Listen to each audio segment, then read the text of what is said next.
it's an expensive system right now, and it's like it's launched at a higher price than the Wii. And there are a lot of games, but in terms of that defining game, I'm not sure if Nintendo Land has crossed over. And I mean, a Mario game is great. Mario games are always great.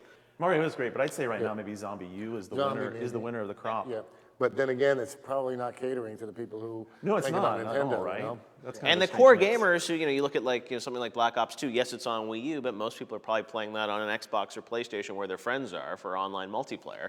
So it's sort of a different community. So I think Nintendo's got a lot of challenges that they have to overcome in 2013. And like always, I think it's going to revert back to their first-party games.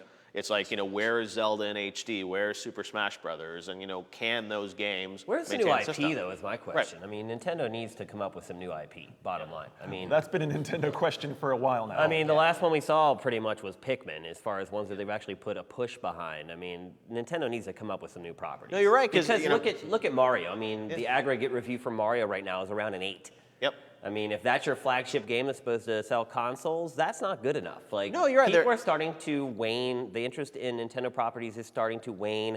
The last Zelda for the Wii did not do anywhere near as well as they expected it to, even though it was an amazing game.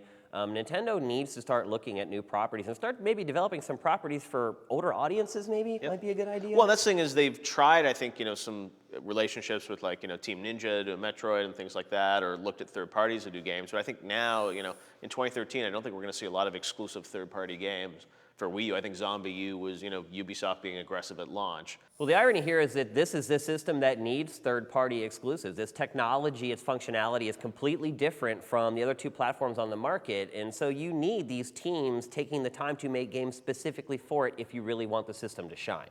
Absolutely. No, you're right. And some of the big teams, I mean, you guys are faced with, having to make games across all platforms now because the audiences are everywhere. Right.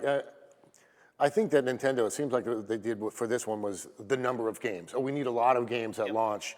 But I think you bring up a good point that they do need the one, probably 3 apps that everybody needs to go out and get. And they don't have that just yet.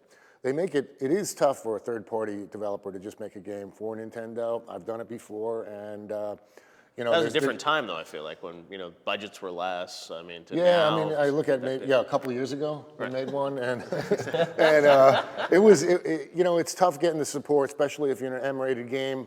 And that was, exactly. And that was, built on another franchise that was, great. And we're talking about Dead Space, obviously, that you guys did a special Wii version of it. And I mean, maybe it's going to happen now, but I feel like, the industry has changed so much even in just a couple of years. I mean, you look at like how many exclusive third-party games are there for even Xbox or PlayStation? They basically don't exist anymore. Right.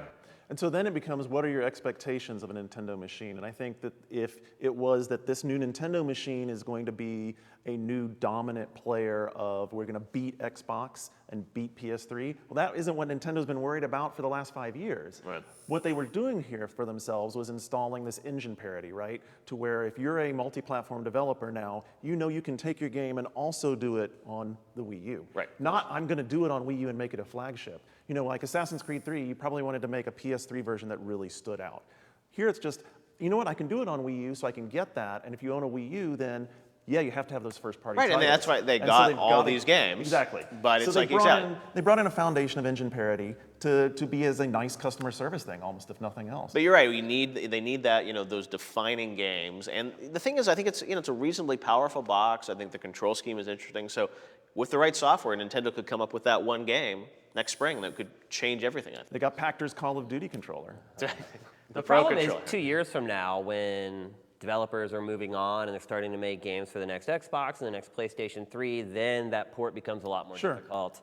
It remains to be seen how many people move over and how quickly they move over. Look how big the install bases are on these games, and then, Glenn, you can talk about this. How much does it cost just to go to this HD generation? What's it going to cost development-wise to go to the next HD generation? Right, and also if you're going to be porting down, I would expect you also have the pad, right? And you have to do something special for the pad, and so that's going to increase costs there. Right? Increase costs, and then you're going to have a team that's going to want to do it, and inevitably you're probably going to go to another company to actually do all that work. And that's where sometimes the quality will fall down a bit because you're like expecting them to come out at the same time as you, but they've got all this extra work to do.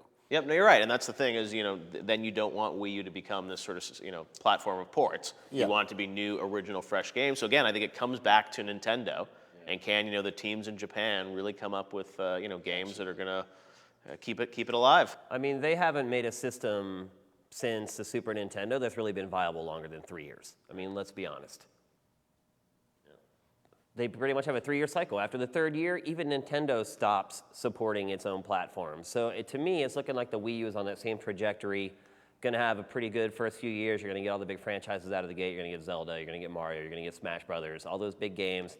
And then maybe another sequel to Mario, maybe another sequel to Zelda, and then it's sent off, and then we have the next round of new machines coming in, and the cycle just Or maybe Reggie will just blow us away at E3 next year. He has to. There's a lot of stakes for Nintendo next year. All right, well, when we come back in the bonus round, we're going to turn to Microsoft and what we can expect from the Xbox in 2013.